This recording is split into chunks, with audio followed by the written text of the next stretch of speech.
Welcome to the EVS Academy classes, and today we will discuss the effects of acid rain. Effects of acid rain, I think we have already concluded in the last class as well.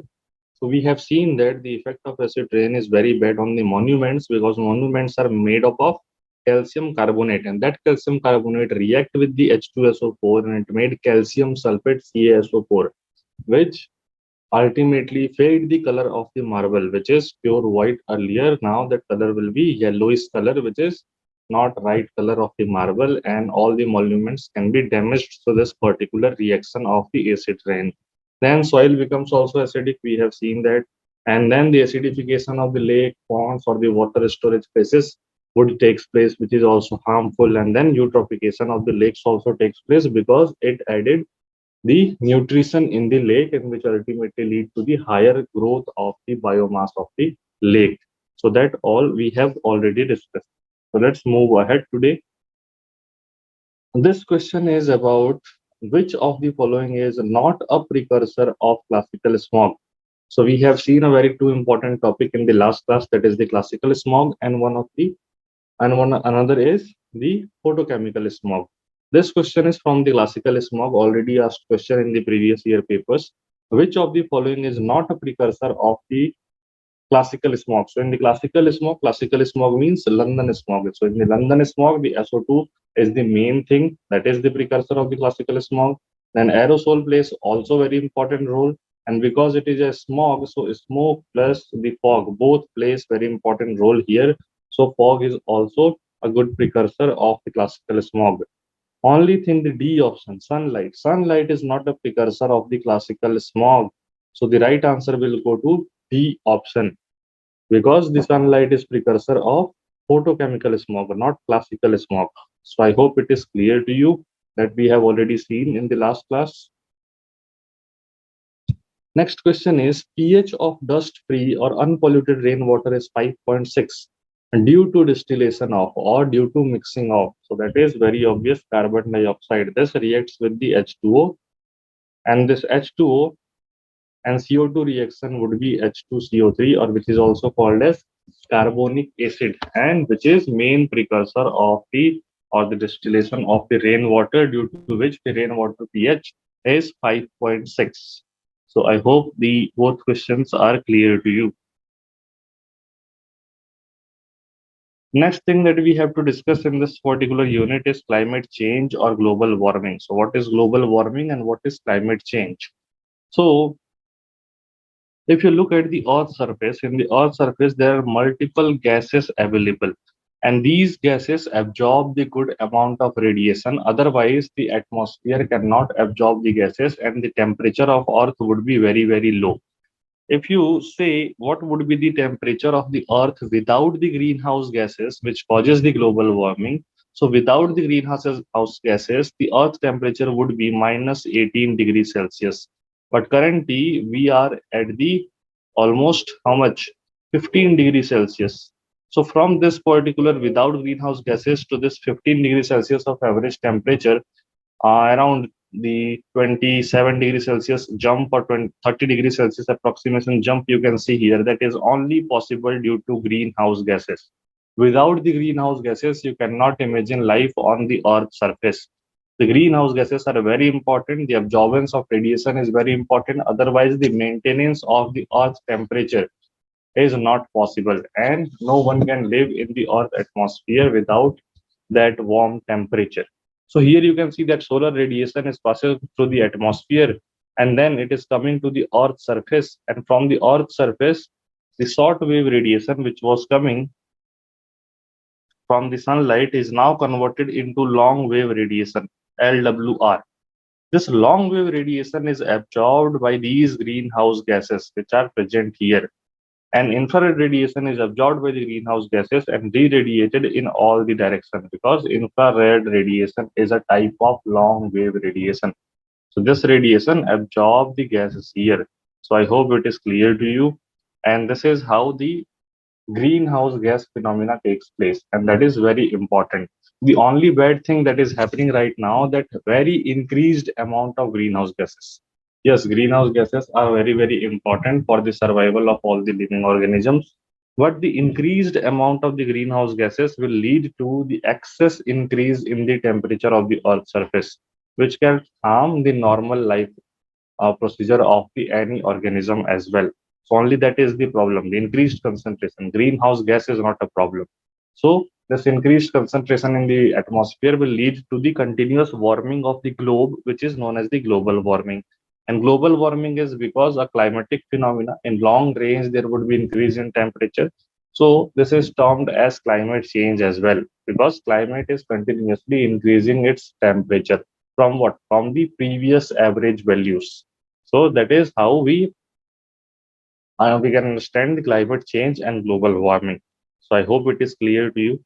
Now, coming to few points here, you can see that the sunlight is coming from the atmosphere, and in the atmosphere also this will react. So few amount is absorbed here in the atmosphere also. Then it is radiated back, and almost all the amount is absorbed here. So the question here is which wavelength radiation can pass the atmosphere directly without being contact in the atmosphere or without being reacted in the atmosphere. So that our particular window range would be called as atmospheric window. Here, atmospheric windows define wavelength ranges in which the atmosphere is particularly transmissive of energy. So, without reacting with the atmosphere, easily it can pass the atmosphere. That would be our atmospheric window in what? In wavelength range. This is suppose our wavelength range up to this wavelength is completely absorbed by the Earth's surface, then absorbed by the atmosphere, not Earth's surface.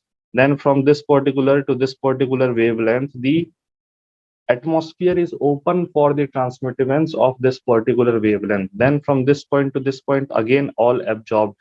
This is all packed. So this is suppose I am denoting with the packed window. Then again from this point to this point is open. So the wavelength can transmit here and transmit here. So that wavelength range in which the atmosphere is non-reactive and it is transmissive, that wavelength range is called as the atmospheric window. This is not a like of window.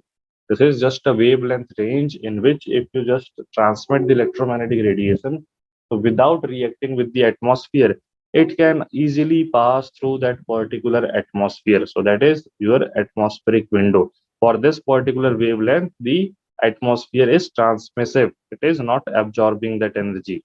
So in the visible region of the electromagnetic spectrum resides with an atmospheric window with wavelengths about zero point 0.3 to zero point 0.9 nanometer. So here you can see the first atmospheric window is in the range of zero point 0.3 to zero point 0.9 micrometer. In this range, the light can easily pass through the atmosphere without being affected, without being absorbed. That's why we can see the sunlight, because the sunlight is coming in this particular range only, zero point 0.4 to zero point 0.7. So this is the range of one atmospheric window in which the light can easily penetrate or pass through the atmosphere without being any kind of harmed or reaction with the atmosphere.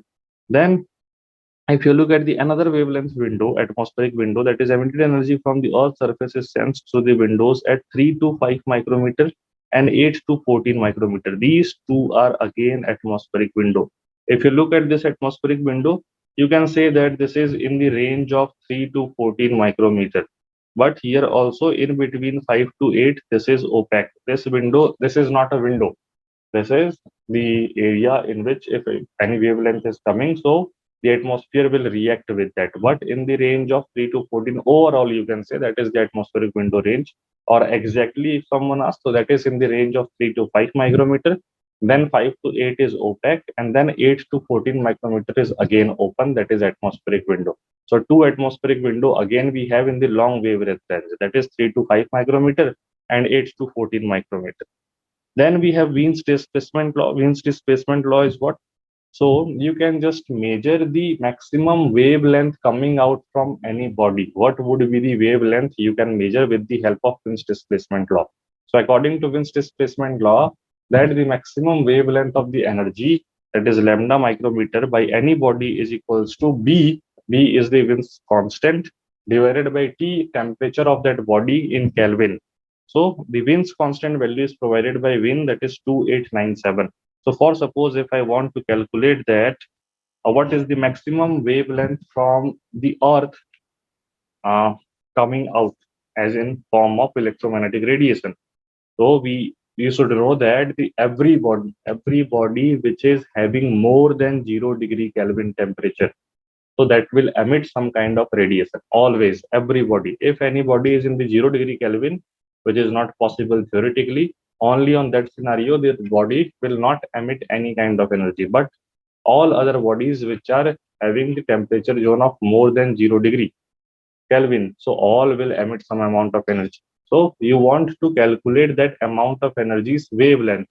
Suppose I want to calculate the wavelength that is coming out from the Earth surface. So Earth surface lambda is equals to 2897 divided by temperature of the Earth. Average temperature of Earth is 15 degrees Celsius. For the ease of calculation, just take 300. And for the ease of calculation, just take it 2900. So this cancel. Then 9.66 micrometer, because this is in the micrometer. So this is the range of the Earth of the maximum emitted energy. So which is in the range of what? This is in the range of long wave radiation.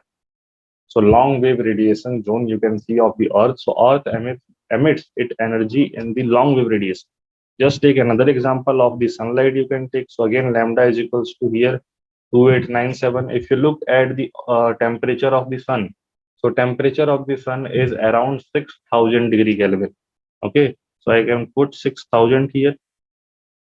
So this would be not exactly 6000, actually it is 6000 degrees Celsius. So 6000 degrees Celsius would be in Kelvin, it can be more. So on that way, this can be around, you can say 0.5 micrometer, more or less. 0.45 can be answer also, 0.5 can be your answer also, 0.55 can be your answer also, depending on what the temperature you are taking of the sun's surface.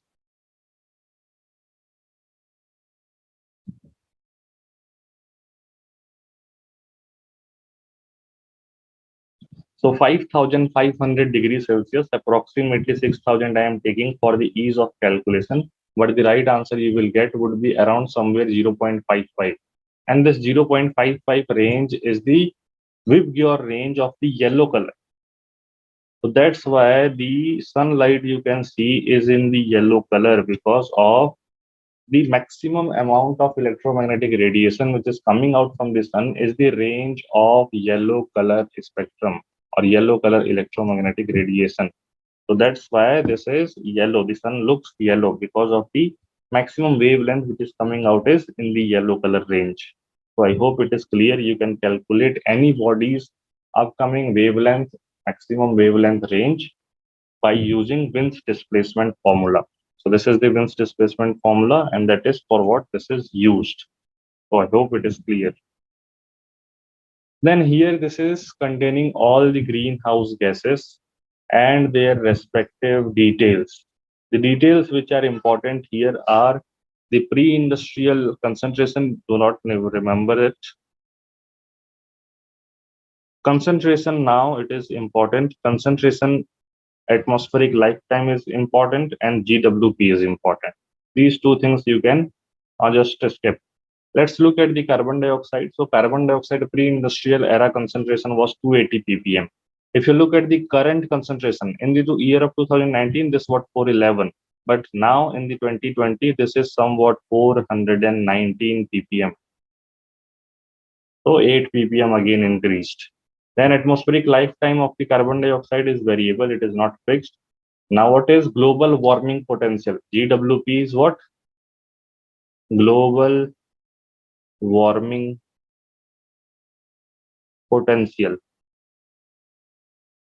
This global warming potential tells that this particular gas is how much having potential of the global warming as compared to the carbon dioxide gas. So you are comparing carbon dioxide with the carbon dioxide. So global warming potential is 1 here, right? Suppose the one carbon dioxide molecule is contributing to increase in 1 degree Celsius temperature. Hypothetically, I am saying.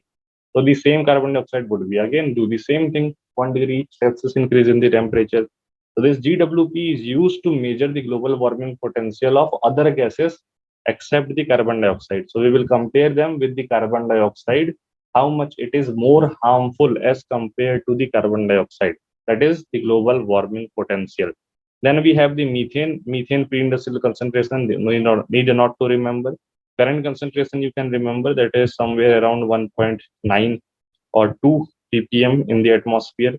Atmospheric lifetime is very important for all the gases, 12 years. Global warming potential is also important, that is 28. It means methane is 28 times more prone as compared to the carbon dioxide for the global warming phenomena. Nitrous oxide N2O having 0.332 ppm of the concentration. Remaining concentrations are not that much important. If you want to skip, you can skip as well. But do not skip the atmospheric lifetime and GWP. Both are important. It is having 121 years of the lifetime and 265 times more potential as compared to the carbon dioxide. Then we have the chlorofluorocarbons here. These all are the fluorocarbons or chlorofluorocarbons. All these. CHF3, CF3, CH2F, CH3, CHF2, CF4, C2F5.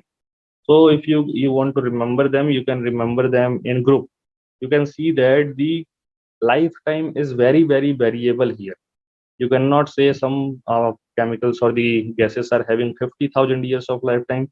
Some are only having 1.5 years of the lifetime. So that is all used in the refrigerants, electronic gadgets, industrial processes. And here the global warming potential is somewhat around near to 10,000 as compared to the carbon dioxide in the all cases of these different fluorocarbons or hydrofluorocarbons you can see.